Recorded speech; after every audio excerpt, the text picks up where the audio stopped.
நாளைக்கான வீடியோ தாங்க வந்திருக்கு. வீடியோ வந்து சூப்பராக இருந்துச்சு அப்படின்னு தாங்க சொல்லணும். அதாவது நம்ம சுடர் வந்து மனோவுக்கு வந்து அந்த ஹோட்டலில் ஹெல்ப் பண்ணால ஒருத்தன், அவனை வந்து வீட்டிலேயே போய் பிடிச்சிட்டாங்க அப்படின்னு தாங்க சொல்லணும்.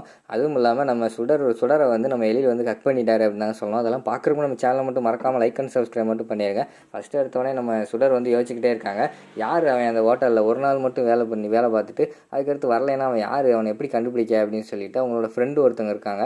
அவங்களுக்கு வந்து கால் பண்ணுறாங்க. கால் பண்ணிவிட்டு எனக்கு ஒரு ஹெல்ப் பண்ணு அப்படின்னு சொல்லிட்டு அவங்களுக்கு வந்து ஒரு ஃபோன் நம்பர், அதாவது இந்த வேலை பார்த்தான்ல அவனோட ஃபோன் நம்பரையும் அவனோட அட்ரஸையும் கொடுத்துட்றாங்க.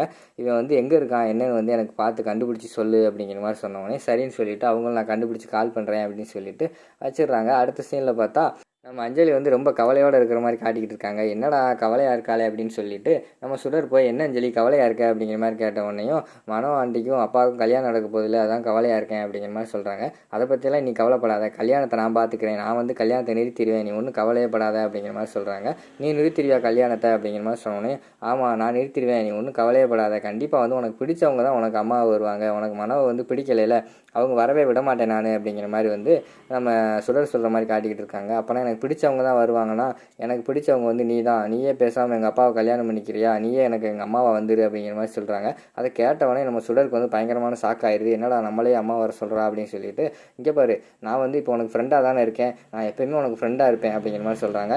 இல்லை எங்கள் அம்மாவும் எனக்கு ஃப்ரெண்டாக தான் இருந்தாங்க, ஆனால் அம்மாவும் இருந்தாங்கல்ல, அது மாதிரி நீ இரு அப்படிங்கிற மாதிரி சொல்கிறாங்க.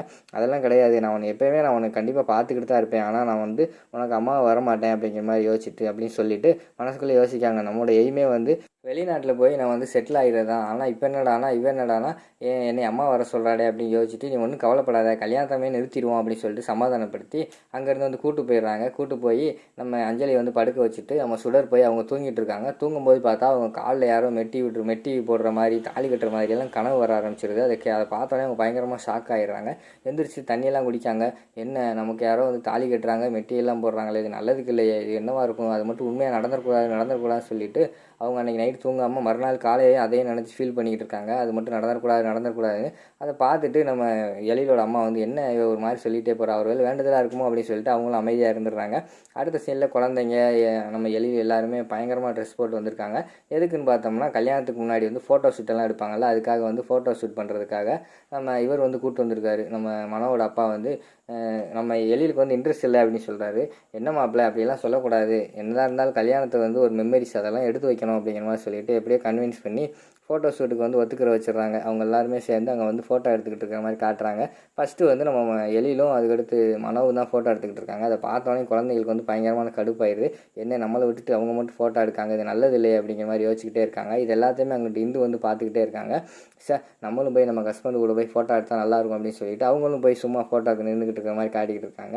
இந்த குழந்தைங்கெல்லாம் பிளான் போடுறாங்க, எப்படியாவது வந்து மனோ ஆண்டியை வந்து நல்லாவே போஸ் கொடுக்க விடக்கூடாது, எப்படியாவது வந்து குளறுபடி பண்ணிடணும் அப்படின்னு சொல்லிட்டு நாங்களும் ஃபோட்டோக்கு வரோம் அப்படின்னு சொல்லிட்டு அவங்களும் போய் மனம் முன்னாடி நிற்கிறாங்க, சைடில் நிற்கிறாங்க. அவங்கள அங்கிட்டு மறைச்சிக்கிட்டு சரியாகவே அவங்கள ஃபோட்டோ எடுக்க விடாமல் பண்ணிக்கிட்டு இருக்காங்க. அதுக்கடுத்து வந்து மொத்தமாக எல்லோரும் வந்து குடும்ப ஃபோட்டோ எடுத்துக்கிட்டு இருக்காங்க. அந்த நேரத்தில் தான் அங்கிட்ட வந்து சுடர் வராங்க. சுடரை பார்த்தோன்னா இந்து வந்து ஓடி ஒளிஞ்சிடுறாங்க. அவள் கண்ணுக்கு நம்ம தெரிஞ்சிருவோம், நம்ம தனியாக போயிடுவோம் அப்படின்னு சொல்லிட்டு இந்து வந்து ஓடிடுறாங்க. அந்த நேரத்தில் சுடர் வந்தோடனே சுடரை வந்து எழிலோட அம்மா கூப்பிட்றாங்க. அம்மா வாமா குடும்ப ஃபோட்டோ எடுத்துக்கிட்டு இருக்கோம், நீ வந்து நில்லு அப்படிங்கிற மாதிரி சொல்கிறாங்க. உடனே நம்ம மனோக்கு வந்து பயங்கரமான கோவம் வந்துடுது. நம்ம ஃபோட்டோ எடுக்கும்போது இவளை எது கூப்பிட்டுக்கிட்டு இருக்காங்க, இது இன்னும் நல்லாவே இல்லை அப்படின்னு சொல்லிட்டு இவளை எப்படியாவது கீழே விழு வச்சிடணும் அப்படின்னு சொல்லிட்டு நம்ம சுடர் வந்து நடந்து வந்துக்கிட்டு இருக்காங்க. மனம் வந்து காலை உள்ளே விட்டுறாங்க. காலை உள்ளே விட்ட உடனேயும் கால் தடிக்கி வந்து நம்ம சுடர் கீழே விழுக போகிறாங்க. அந்த நேரத்தில் டகார்னு எழில் வந்து கட்டி பிடிச்சி அவங்கள வந்து கீழே விழுகாமல் பார்த்துக்கிறாரு. உடனே அந்த நேரத்தில் வந்து 2 பேருக்கும் பயங்கரமாக பேக்ரவுண்டு லவ் சாங்கெல்லாம் போடுறாங்க. அதை பார்த்தோன்னே மனோவுக்கு வந்து வயிறு எரிய ஆரம்பிச்சிடுது. நம்ம ஒரு பிளான் போட்டால் இங்கே ஒரு பிளான் நடந்துகிட்டு இருக்கே அப்படின்னு சொல்லிட்டு அவங்க கடுப்பாக இருக்கிற மாதிரி காட்டுறாங்க. அதுக்கடுத்து சுடரை தூக்கின பிறகு அவங்களால நடக்கவே முடியல. என்னாச்சு அப்படிங்கிற மாதிரி வந்து எழில் கேட்காரு. இல்லை சார் காலில் ஏதோ சுளுக்கு மாதிரி இருக்குது அப்படின்னு சொன்னோடனே உட்காந்து காலையெல்லாம் வருடி விட்டுக்கிட்டு இருக்காரு. அதாவது சுளுக்கு எடுப்பாங்களா அந்த மாதிரி கீழானி இழுத்து விடுற மாதிரி காட்டுறாங்க. அப்போ வந்து டக்குன்னு நம்ம இவருக்கு சுடருக்கு வந்து அந்த மெட்டி போடுவாங்களா அந்த ஞாபகம் வந்துடுது. ஐயோ டக்குன்னு காலை உதறிட்டாங்க. என்னாச்சு அப்படின்னு கேட்டேன். இல்லை சார் எனக்கு சரியாயிடுச்சு அப்படின்னு சொல்லிடுறாங்க. சரின்னு சொல்லிட்டு ஃபோட்டோ எடுத்துகிட்டு எல்லாருமே போயிடுறாங்க. அந்த நேரத்தில் வந்து சுடருக்கு வந்து ஒரு ஃபோன் வருது. அவங்க ஃப்ரெண்டு வந்து சொல்கிறாங்க, அந்த அட்ரஸ் எங்கே இருக்குன்னு நான் லொக்கேஷனை கண்டுபிடிச்சிட்டேன், உனக்கு வாட்ஸ்அப் போட்டிருக்கேன், நீ அந்த இடத்துக்கு போயிரு அப்படிங்கிற மாதிரி சொன்னோன்னே சொன்னோடனே ரொம்ப தேங்க்ஸ், நான் வந்து கிளம்பி போகிறேன் அப்படின்னு சொல்லிட்டு அந்த இடத்துலேருந்து அவங்க போகிற மாதிரி காட்டுறாங்க. இதெல்லாம் இந்து வந்து அங்கிட்ட இருந்து பார்த்துக்கிட்டு இருக்காங்க. இந்த சுடரோட நடவடிக்கையே நான் சரியில்லை, எழிலுக்கு வந்து கல்யாணம் ஃபிக்ஸ் பண்ணதுலேருந்து இவளோட நடவடிக்கையை நம்ம பார்த்துக்கிட்டே இருக்கோம், ஒரு மாதிரியாகவே இருக்குது. எப்படியும் அந்த கல்யாணத்தை வந்து நிப்பாட்டுறதுக்காக பிளான் போட்டுக்கிட்டு இருந்தா, எப்படியும் அந்த கல்யாணத்தை நம்ம நடத்திடுவோம் அப்படின்னு சொல்லிட்டு இந்து யோசிச்சுக்கிட்டு இருக்கிற மாதிரி காட்டுறாங்க. நேராக வந்து நம்ம சுடர் வந்து அந்த அட்ரஸ் லொக்கேஷனுக்கு போகிறாங்க. இது என்ன இப்படி இருக்குது வீட்டுக்குள்ளே ஆள் இல்லையோ அப்படின்னு சொல்லிட்டு அவனுக்குள்ளே வந்து டோரை தட்டுறாங்க. உள்ளேருந்து ஒருத்தன் வரான், அந்த மனம் ஹெல்ப் பண்ணலாம் வந்து வரான். ஹலோ நீங்கள் யார் அப்படிங்கிற மாதிரி கேட்கான். நீங்கள் தானே மனம் ஹெல்ப் பண்ணீங்க, மனம் உங்களுக்கு தெரியுமா அப்படிங்கிற மாதிரி வந்து சுடர் டேரெக்டாகவே கேட்டுறாங்க. அது கேட்டவொடனே உண்மையை தெரிஞ்சு அந்த இடத்துலேருந்து ஓட ஆரம்பிச்சிடுவான் திடுன்னு. உடனே பின்னாடியே வந்து நம்ம சுடரும் அவங்கள வந்து ஃபாலோ பண்ணிகிட்டே ரன்னிங்கில் போய்கிட்டு இருக்கிற மாதிரி காட்டுறாங்க. ஒரு ஸ்டேஜில் வந்து பக்கத்தில் ஒரு இரும்பு தகடு மாதிரி இருக்குது கதவு, அந்த கதவுல வந்து போய் முட்டிட்டு அவங்களோட செல்ஃபோனை மட்டும் கீழே போட்டுறான். ஐயோ செல்ஃபோன் கீழே வந்துருச்சு அப்படின்னு சொல்லி திரும்பி செல்ஃபோன் எடுக்க வரான். அதுக்குள்ளே சுடர் பக்கத்தில் ஓடி வந்துடுறாங்க செல்ஃபோன்கிட்ட.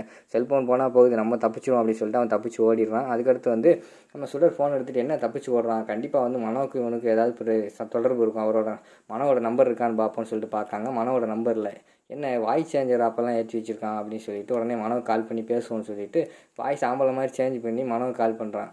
ஹலோ மேடம், என்ன உங்கள் வேலை முடிஞ்சோடனே மறந்துட்டீங்களா, காசு கொடுக்குறீங்களா, இல்லைன்னா எல்லா உண்மையும் போய் நான் வந்து எல் சார்கிட்ட சொல்லவா அப்படின்னு சொன்னோடனே மனம் வந்து பயங்கரமாக ஷாக் ஆகிடுறாங்க. யாரா அது அப்படின்னு சொல்லிட்டு ஷாக் ஆகி பார்த்துக்கிட்டு இருக்கிற மாதிரி காட்டுறாங்க. அதோட பார்த்தீங்கன்னா அந்த எபிசோடு வந்து முடிச்சிடுறாங்க.